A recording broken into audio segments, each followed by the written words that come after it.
Nu, sveika tauta! Klāt ir trešdiena, galvā ir zilā cepurīte. Tad ir skaidrs, ka es atrodos Subaru pasaulē. Nu, ko nāk ziema? Iespējams, ka daudzi jau no jums ir noķēruši pirmos mīnusus, daži vēl nē. Un sāk domāt par to, cik gatava ir mašīna ziemai. Šodien atkal parakņāsimies par tām tēmām, kuras mēs tā ikdienā negribam kaut kādīgi redzēt. Ziemas riepas uzlikas, šķidrums ziemas ieliec, gatavs ziemai. Ņifigā. Jūs esat gatavi ekstrīmiem notikumiem, bet par to sīkāk Ainārs. Nu, Ainārs man lika iebraukt iekšā savu melno. Acīm redzot, viņš domā, ka es neesmu sagatavojies ziemai. Kaut gan man šķiet, ka ziemas riepas es uzliku, ar to arī pietiek. Vai nav tā, Ainār?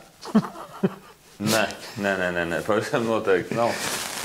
Ziemai sagatavoties, mans ieteikums ir krietni garāks saraksts, ko vajag izdarīt, pārbaudīt, lai tas auto burtiski tādā ziemas periodā nepārsteidz vai pa vidu, vai vispār pēc ziemas pēkšņi neizrādās. Tur puse beigts kaut kas, domā, neesmu īsti braucis, bet tur ir beigts. Tāpēc varam apskatīties uz šīs mašīnas, vai tur kaut kas būs vēl darāms vai nebūs. Bet idejiski, ko var redzēt, ko var mēģināt paredzēt, kas, lai vienkārši nepārsteidz, lai tas auto kalpo. Karoči, slinkais maksā dubultīgi. Jā. Tātad iesākumam. Tātad mašīna brauc iekšā, tad pirmais, ko vispār varam novērtēt uz ziemu, kā tad izskatās vispār virsbūvē, vai nav kaut kādas metāliskās lietas, kas būtiski tieši metālam, vai ziemas to apstākļu iespējā kaut kas strauji nesāks rūsēt. Tātad, ja ir kaut kur uz virsbūves kādi krāsas bojājumi, kas aiziet līdz pat metālam, tad tās vietas būtībā var paņemt. Ir dažādi līdzekļi. Viens no tādiem labiem, ko var ieteikt, Brunoks, ir pat tāds pieejams mazs komplektiņš ar mazu tādu otiņu, kur var burtiski mazo to pleķīti nokasīt, apstrādāt. Kas ir svarīgi to darīt siltā, vismaz nemitrā telpā, lai tas process varētu notikt un aizsargāt lokāli. Tur neiet runa par pārkrāsošanu, runa būtībā par lokalizēt. To visu tas ir, kas saistīts ar virsbūvi. Un tad nākamās lietas, protams, pirms ziemas ir obligāti jāpārbauda ritošā daļa, bremzes, un ritošajā daļā ir daudz visādākas gumijas lietas, kas ir bukses, ir dažādi apsegi, kas arī svarīgi, lai viņi nav ar plaisām, jo plaisās var krāties mitrums. Ja mitrums tur ticis iekšā un pasarg Dievs kaut kādā brīdī ir kaut kāds straujuši augstuma vilnis, tas reti pēdējos gados notiek, bet nekad nav garantēts, ka tas šogad, piemēram, nevar notikt. Un sasalusi gumija vienkārši saplēsīs viņu. Tas ir jau viss. Tā kā pacelsim, paskatīsimies, kas šim auto no apakšas darās un ko var darīt vispār. Davai.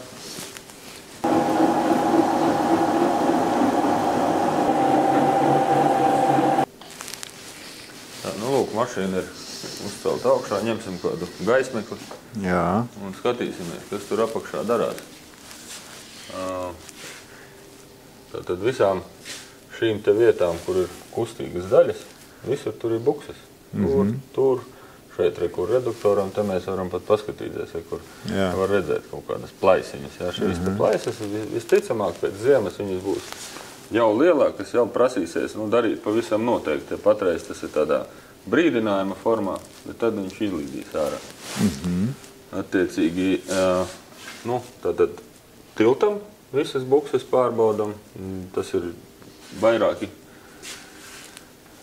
mezgli, kur prasās uzmanība. Teiksim, kur šeit ir, arī var redzēt mazliet tādas mikro plaisiņas. Tas viss ticamāk, kaut kad. Ziemā tas piepildās ar ūdeni, ūdens sasalst, izplešās, un tā plaisiņa kļūst divreiz, trīsreiz. Piemēram, par tiem auto, kas, sauksim tā, viņus maz lieto, kuram varbūt viņu noliek, viņš būtībā tās visas bukses paliek tādas vienkārši stingras, viņas nedara savu to darbu no tā, ka viņās iekšā var tikt tas mitrums, viņas būtībā straujāk bojājās. Vai tas notiks šī ziemā, vai tas notiks vēl kādā nākamajā, bet tas ir baigi svarīgi. Kas ir tādas dārgākas lietas noteikti, tas ir puses putekļu sargi. kur es viņu pat ar pirkstu spiežot, es jūtu, cik viņš ir, jau tāds stingrs. Un šeit jau var redzēt, tas mazas tās plaisiņas ir. Jā, un, šīs ir maziņas, jā, bet ir, kad tu redzi, kad jau ir tā kā jau gandrīz ar nazi iegriezt, tad tādas mēs vienkārši rekomendējam jau laicīgi mainam, jo, tādā lielajā plaisā pavisam noteikti nekas labs nebūs gaidāms ziemas apstākļos. Pārvietojamies uz priekšu, te jau var redzēt, kur, piemēram, kaut kāda, redz arī tāda plaisam ir, kur svaiga, jā, bet tas viss ir tāds, teiksim, tāds sākums. Nenozīmē, ka tagad pavasarī šis te viss būs tagad jānomaina. Jā, bet mums ir svarīgi šīs lietas pārbaudīt. Ja tā plaisa te būtu būtiski lielāka, tad es teiktu, jau mainam, jo šitas strauji progresēs. Attiecīgi arī priekšā pusasim putekļu sargi. Te mēs redz kaut ko jau esam mainījuši. Te ir svaigāks, labāks, jā, un te kaut kādu plaisa jau faktiski vairs arī nav nekāda. Pārbaudīt ritošajā daļā visus, teiksim, šarnīrus, bukses, visus, vai nav kaut kādas brīvkustības, jo ziemas apstākļos braucot pa ceļu, nelīdzenu ceļu vai pa kaut kādiem uzsalušām risēm, tad, kad mašīnu sāk mētāt uz ceļa, ir baigi būtiski, cik tā mašīna precīzi brauks, cik precīzi viņi varēs savākt, un tās ir dažkārt sekundes simdaļas, un ritošajā daļā tie ir varbūt milimetris vai kāds cits parametrs, kas nostaigā, ka tā mašīna vairs nav tik stabila, nav tik kontrolējama. Un, manuprāt, uz ziemu tāpēc ir jāgatavojas, jo tur neparedzami apstākļi. Viņa var būt vienreiz pa visu ziemu, bet vai mēs to vienīgo reizi gribam nobraukt no ceļa. Nākamais ieteikums uz ziemas sagatavošanas tiem noteikumiem būtu pārbaudīt automašīnas riepas. Visiem skaidrs, ziemas riepas obligāti vajadzīgas ir no 1. decembra, līdz tam tur ir bišķiņ tāds pārējais periods, kur var kāds pabraukt ar vasaru, vai ir kādi cilvēki, kas uztaisa starpsezonas riepas, kas ir tādas pabrauktas ziemenes. Un es gribēju pievērst uzmanību kam, kad mašīnai būtu svarīgi, lai riepa nav nodilusi ziemē, lai ir protektors, kas to sniegu un visu to šļaka tur izspiest ārā.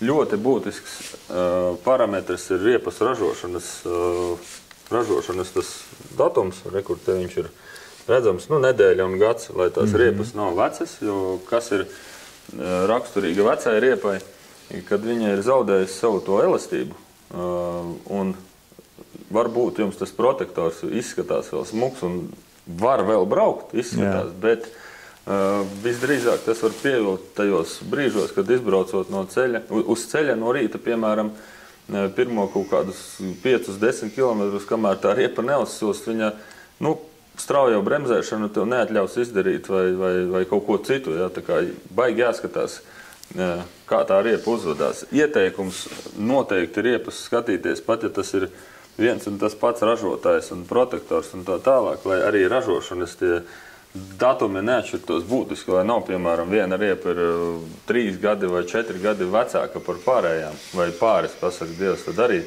jārēķinās, ka tās riepas visticamāk vienādi neuzvadīsies. Kā tu atceries, es pavisam nesen no MMK aizbraucu un ieklausījos tevī un pastrīdējos ar vietējiem speciālistiem un paņēmu bišķi resnākas, profilu, lai viņas labāk guļās iekšā visā tajā outbackā.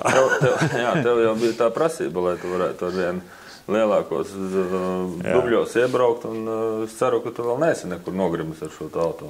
Nē. Es tāpēc izvēlējos lielāku protektoru, bet tai pašā laikā arī daudz lameles, lai es uz slidenu ledus labi justos.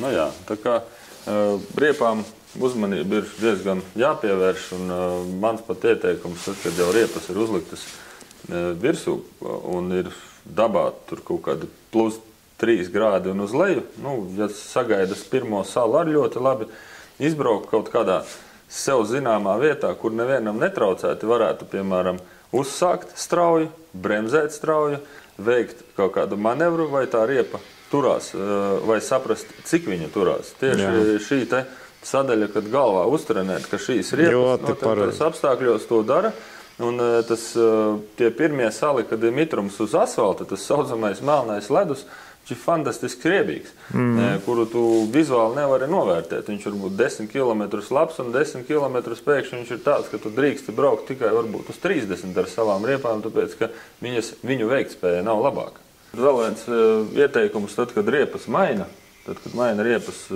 diska nos, kamēr montē, pajautāt meistariem, vai jūs pats darat to, ja, kam ir varbūt 2 komplekti mājās riepas, ziemas riepas un vasaras riepas, mainot šo var vizuāli vismaz novērtēt, kā izskatās bremzes, cik ir biezi bremžu kluči, kā ir diski strādājuši, vai ir virsmas labas, vai visas kustīgās daļas, kas ir, vai viņas ir izkustināmas. Tad, ja tas viss ir, tad var mēģināt doties uz ceļa, un, protams, ka tad ir jāmēģina, vai tā mašīna bremzējās taisni, vai viņu kaut kā nesamet tieši šī testa braucienā priekš riepām, arī priekš bremzēm vienlaicīgi tas būtu testa brauciens, vai tas, svarīgi ir droši vien ekstrēmais brīdis. Tad, kad tu, meža zvērs izskrien uz ceļa, tu varēsi apstāties, taisni varēsi apstāties, vai tas būs kaut kā nu sanāca, tā sanāca. Tad vēl viens ieteikums pie riepa maiņas novērtēt amortizācijas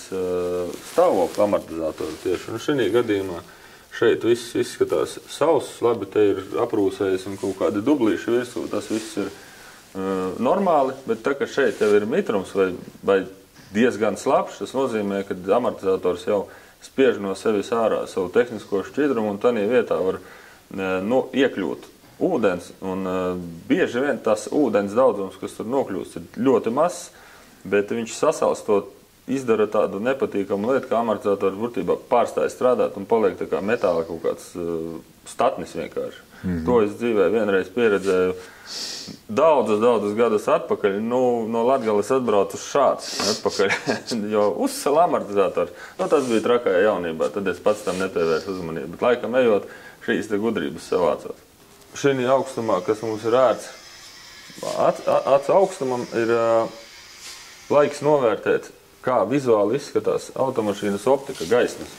Nekur gan šī te lampa ir prasītos, varbūt viņa pēc kaut kādas pulēšanas un apstrādes, un sevišķi, piemēram, šis te miglas lukturis, tas, ir sevišķi prasītos pēc apstrādes, lai gaismas intensitāte netiktu ierobežota, jo tad sanāk tu lietas, cik tu gribi stipras spuldzes, bet šeit tev ir aizkariņš priekšā, kas neļauj tai gaismai lausties ārā.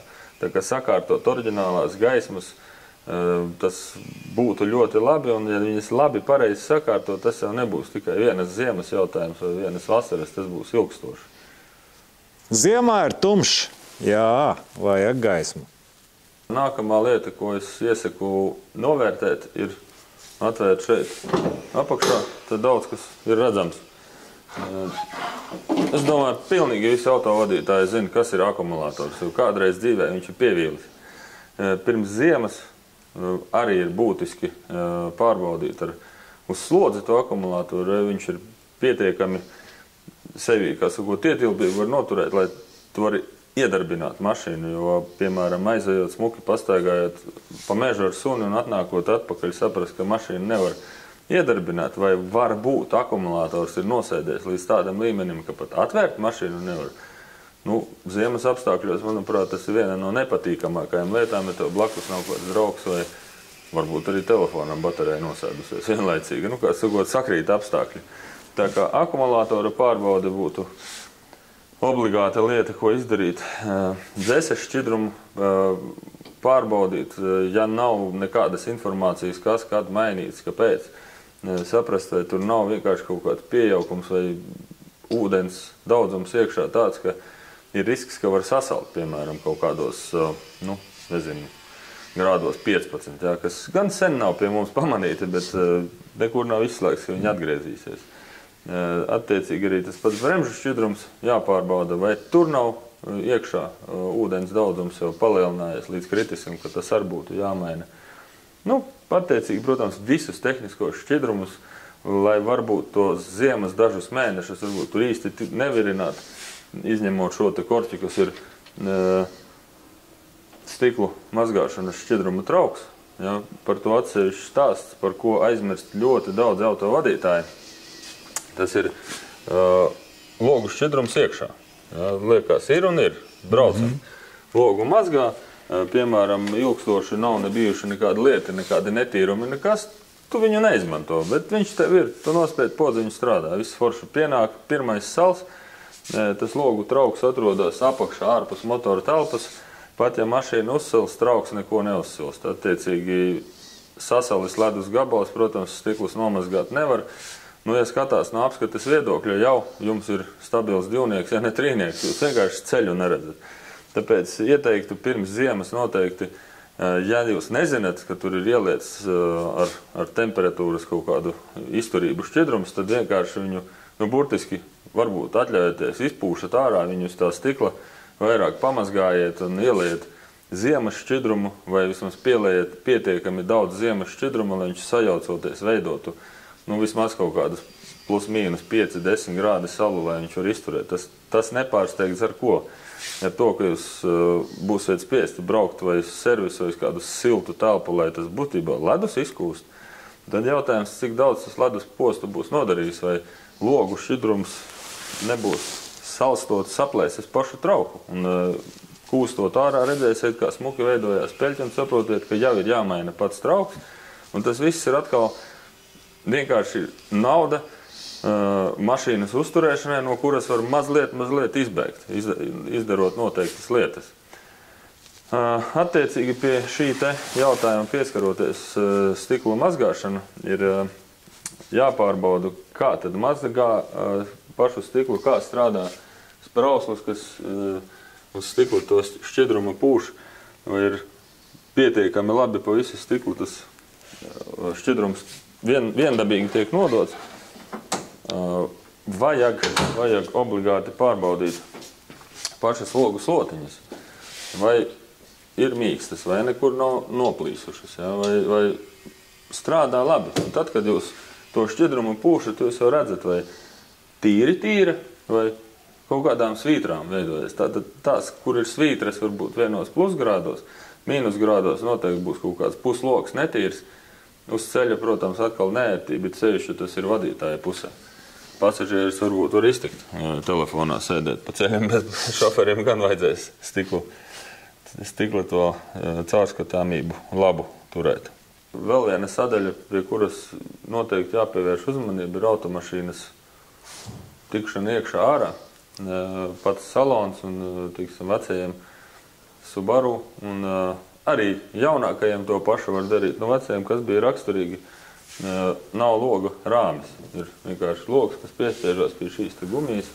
Un šo te gumiju ir ļoti ieteicams pirms ziemas apstrādāt ar, nu, būtībā nopirkt tādu silikona zīmolīti vai kādu pūšamu aerosolu nopūst, lai viņš neļauj mitrumam tur koncentrēties. Attiecīgi, ja tur nebūs mitrums, ja durvīm mēs aiztaisam, tad nekas neiesals un nebūs klasiska vaina, kad kā piekšā bērns čik un izrāž šo te gumiju ārā no virsbūves un jūs nezināt, kā vairs viņu dabūt atpakaļ. Tad mēs viņu ieliksim atpakaļ, bet jūs varat izdarīt, lai viņa nav jāliek atpakaļ pasargāt. Būtiski vēl mašīnai saprast uz ziemu, tas ir, kā strādā visi atvēršanas mehānismi, jo ziemā, ja viņš tagad strādās ar kaut kādu aizturi vai kaut kas tur nebūs, tad ziemā noteikti kaut kas var uzsalt un netiks iekšā, paliks pusatvērts, nu kā nu kuram tas veicās, bet tur attiecīgi atkal var papildus smērvielu iedodot iekšā, ūdeni paspiež ārā un mēs esam uzvarētāji jau priekšlaicīgi. Nākamā lieta, ko uz ziemu daļi vispār mašīnai iesaku šo te slēdzeni turēt dzīvu. Tātad, ja tur motortāpā nosēžās akumulātors vai, piemēram, jums mašīnai atslēgas pulti arī baterija, arī tā var izbeigt savu dzīvi un nepiemērotākajā brīdī. Tad svarīgi, lai var mehāniski atslēgt mašīnu, ielikt tur aizdedzēju atslēgu un iedarbināt. Ja šeit nevarēsiet tiks iekšā, tad jāsauc kaut kādu dienesti vai dusmās jāsit stiklis ārā, lai mašīnā vispār tiks iekšā. Tā kā svarīgi šo te turēt dzīvu. Un ko es vēl gribu ieteikt mašīnām, kam ir ķīles, ja, kur atslēga šķietami nav, bet nu, šī, protams, slēdzene ir visiem, viņi ir arī pulti iebūvēta, bet šīm te pultīm vai kaut kādiem papildus immobilizeriem mašīnas salonā turēt rezerves baterijas. Jo es pats esmu pieredzējis arī tādu lietu, kā ejot ārā, ir kaut kāds ieradums turēt kabatā atslēgu, jaka varbūt ir šī tik īsa, kabata ir atklāta salam, un tu pienāc pie mašīnas, nekas nedarbojās. Baterija augstumā ir atteikusies strādāt, labi, tu atslēdz vaļā, iekāp iekšā, bet vienalga mašīna atslēga, to neatpazīst, neko izdarīt nevar. Nu, tātad tu esi vienalga palicis bez atslēgas. Nu, ieteikums, protams, to atslēgu nest kaut kur iekšā jakā, siltākā vietā turēt, bet vienalga viņi var pievilt. Nu, tad labāk, lai ir mašīnā rezerves 1, 2 vai cik tur baterijas, kas jums ienāk prātā, tad, lai jūs varat vienkārši viņu nomainīt un izmantot šo te atslēgu un aizbraukt. Ja, tas ir baigi būtiski tad, kad ir ārā atkal augsts, piemēram. Un nākamā lieta, kas uz salonu ir attiecināma, tas ir viss šīs te kustīgās daļas, eņģes, šie ierobežotāji, viss viņus vajadzētu sasmērēt, lai arī tur ūdenim iespēja nokļūt būtu maza vai vispār nebūtu iespējama. Nākamā lieta, kas šai mašīnai izskatās, ir oriģināli aprīkojums, tātad ir paklājiņi. Uz ziemu pavisam noteikti iesaku izmantot gumijas paklājiņas vai kaut kādas vannītes, jo tas, kas no apaviem ūdens nonāk uz paklāja, tas viss nonāk caur paklāju arī uz grīdas. Un koncentrētā veidā smuki rūsina grīdu.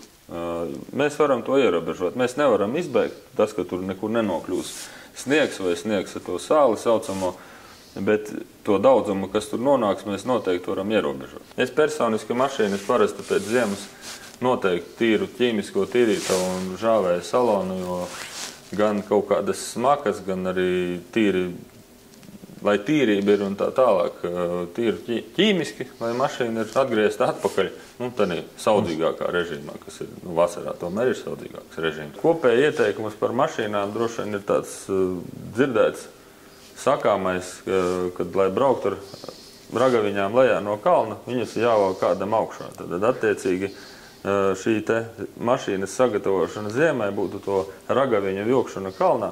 Vai jūs to darat pats, vai jūs uzticat kādam speciālistam, bet to darīt vajadzētu, lai ar to mašīnu var ziemā, nu, braukt labāk.